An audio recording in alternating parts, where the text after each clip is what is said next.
بسم اللہ الرحمن الرحیم۔ ناظرین، میں ہوں بلال ڈار اور ایک مرتبہ پھر آپ کی خدمت میں حاضر ہیں۔ دوستو، آج بھی موضوع یقیناً بلوچستان ہے اور بلوچستان کی صورتحال جو تبدیلی وہاں بلوچستان میں رونما ہونے جا رہی ہے یا اس کے لیے کوششیں ہو رہی ہیں،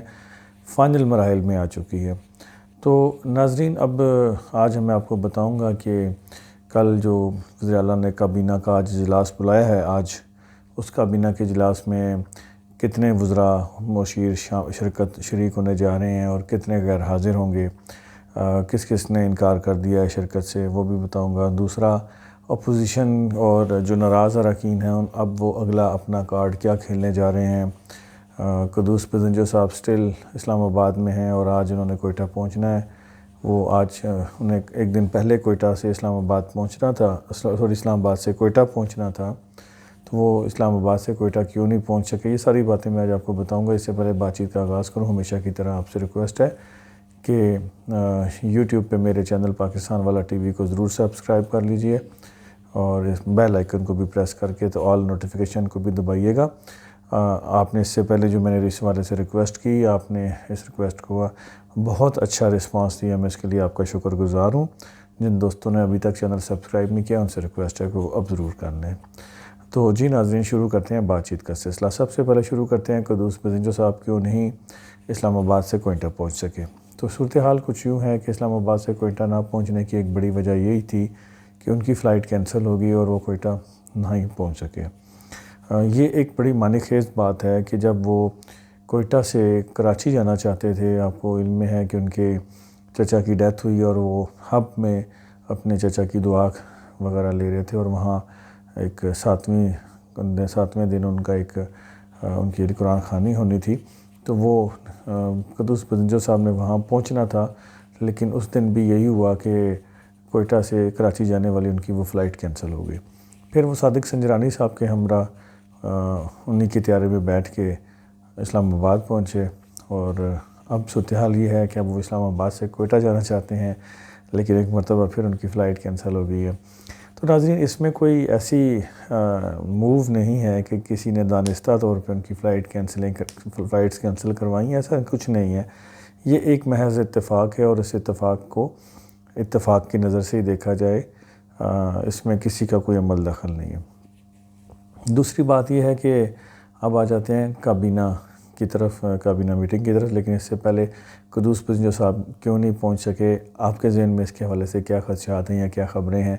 یا میری رائے سے آپ اتفاق کرتے ہیں، ذرا کومنٹ سیکشن میں ضرور لکھیے گا۔ دوسرا ناظرین، اب آ جائیے کہ جی جو جام کمال صاحب نے کابینہ میٹنگ بلائی ہے تو اس میں کیا پوزیشن ہوگی۔ تو ناظرین، اس میں پوزیشن کچھ اس طرح سے ہے کہ اس میں جو حکومتی حکمران جماعت ہے باپ پارٹی، اس کے وزراء کی تعداد 8 ہے اور اس کے مشیران الگ ہیں۔ تو سچویشن کچھ یہ ہے کہ ان 8 وزراء میں سے 4 وزراء غیر حاضر ہوں گے کم سے کم اور 4 کے لگ بھگ حاضر ہوں گے۔ تو یوں باپ پارٹی کے جو وزراء ہیں ان کی 50% تعداد آج کابینہ میٹنگ میں شامل نہیں ہوگی۔ اسی طرح 1-2 مشیر غیر حاضر ہوں گے، وہ بھی نہیں جائیں گے۔ تو لیکن ساتھ ساتھ اپوزیشن کے جو اور ناراض اراکین ہیں ان کا ایک دعویٰ ہے کہ چند اتحادی جو ہیں ان میں سے بھی چند 1-2 وزراء کل غیر حاضر ہوں گے، کیونکہ ان کا دعویٰ ہے کہ انہوں نے بھی ناراض اراکین سے ہاتھ ملا لیا ہے، لیکن اس کا اب اندازہ کل ہی ہوگا، یہ ایک دعویٰ ہے۔ تو آپ ذرا اس پہ کمنٹ سیکشن میں رائے ضرور دیجیے گا کہ کیا ایسا ممکن ہے یا نہیں ہے۔ تو دوسرا ناظرین، آپ کو ایک میں بڑی خبر ایک اور بتاتا چلوں کہ اب تک کی جتنی صورتحال ہے اس میں فرام ڈے فرسٹ کے جب تحریک عدم اعتماد اپوزیشن نے جمع کرائی اس دن سے لے کے آج تک، اس میں اسٹیبلشمنٹ خاموش ہے۔ خاموش سے مراد یہ ہے کہ اس سے پہلے اسٹیبلشمنٹ کے لوگوں کی ملاقاتیں بھی ہوئیں، کچھ صلح صفائی کی کوشش بھی ہوئی، لیکن اس کے بعد اسٹیبلشمنٹ اب بالکل خاموش ہے۔ اسٹیبلشمنٹ نے دونوں پارٹیوں کو، یعنی کہ ناراض اراکین جو ہیں ان کو اور جام کمال صاحب کے کیمپ کو فری ہینڈ دے دیا ہے، اور جام کمال صاحب کو فری ہینڈ ملا تھا اور اس میں انہیں اوور ٹائم بھی ملا، یہ جو 15 دن کی مہلت تھی، اور کہ اس دوران اگر آپ ناراض اراکین کو راضی کر سکتے ہیں تو کر لیں، لیکن جام کمال صاحب اس میں کامیاب نہیں ہوئے۔ اس میں کامیاب نہ ہونے کی متعدد وجوہات ہیں، لیکن ایک بڑی وجہ جام کمال صاحب کا اگریسو پن ہے، اور نہ جانے کون سے مشیر ہیں جو انہیں ہر وقت اگریسو رہنے کی بات کرتے ہیں۔ اس حوالے سے میرے ذرائع کا کہنا ہے کہ 2 سینیٹر صاحبان ایسے ہیں جو انہیں اسلام آباد یاترا کے لیے بھی لے کے گئے، اور انہوں نے جام کمال صاحب کو یہ یقین دہانی کرائی ہوئی ہے کہ آپ کی گورنمنٹ نہیں گرے گی اور ہمیں کمٹمنٹس مل چکی ہیں، جبکہ اطلاعات کے مطابق اور حقائق جو سامنے بتاتے ہیں اس کے مطابق ایسا کچھ دکھائی نہیں دے رہا۔ شاید جام کمال صاحب انہی 2 سینیٹر صاحبان کے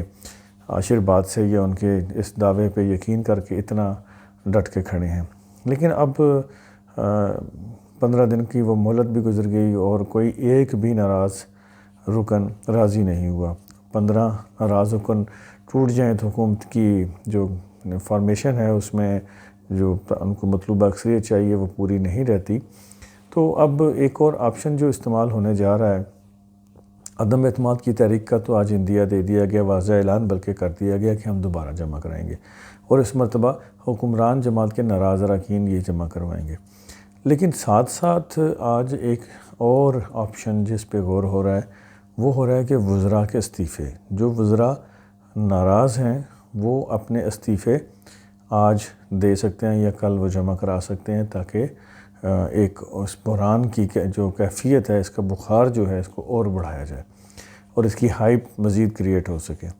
تو اس سے پریشر بھی بلڈ ہوگا یقیناً، اگر 4 وزراء اور 2 مشیر استعفیٰ دے دیتے ہیں تو اس سے بڑا مزید فیصلہ پڑ جائے گا، معاملات خراب ہو جائیں گے۔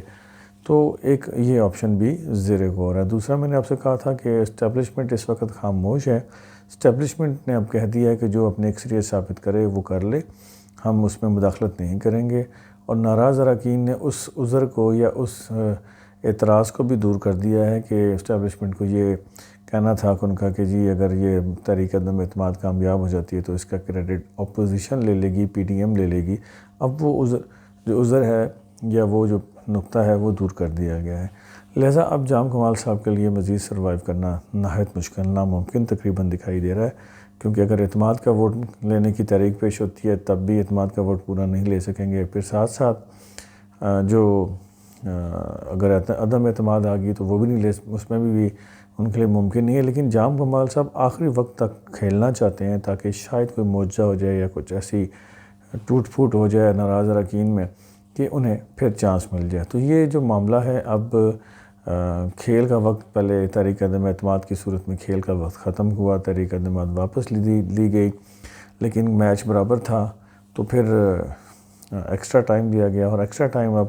ختم ہو چکا ہے، لیکن اب فیصلہ لگتا ہے کہ پلینٹی ککس پہ ہوگا، اور اگر کسی پلینٹی کک کے اوپر جام کمال صاحب کو رخصت ہونا پڑا تو یہ ان کے لیے بہت برا ہوگا، اور ان کی آئندہ کی جو سیاست ہے وہ اسے بہت بری طریقے سے ڈیمیج کرے گی، کیونکہ اگر عدم اعتماد کامیاب ہو جاتی ہے یا اعتماد کا ووٹ مانگنے میں لینے میں وہ کامیاب نہیں ہوتے اور اس صورت میں انہیں گھر جانا پڑتا ہے، تو یہ ان کے لیے بہت بڑا سیاسی دھچکا ہوگا، جس کی شاید وہ اس نقصان کا ازالہ مستقبل میں کبھی نہ کر پائیں اور انہیں کبھی بھی شاید وزیر اعلیٰ نہ بنایا جا سکے۔ تو ناظرین اپنی رائے کا اظہار کیجیے گا، اور انشاءاللہ آج مزید جو ڈیولپمنٹ ہوگی وہ بھی آپ کو بتاؤں گا۔ آخر میں پھر ایک مرتبہ ہمبل مودبانہ گزارش ہے کہ میرے چینل کو یوٹیوب پہ پاکستان والا ٹی وی کو ضرور سبسکرائب کر لیجیے گا۔ اللہ تعالیٰ آپ کو اور میرا نگہبان ہو۔ اللہ حافظ۔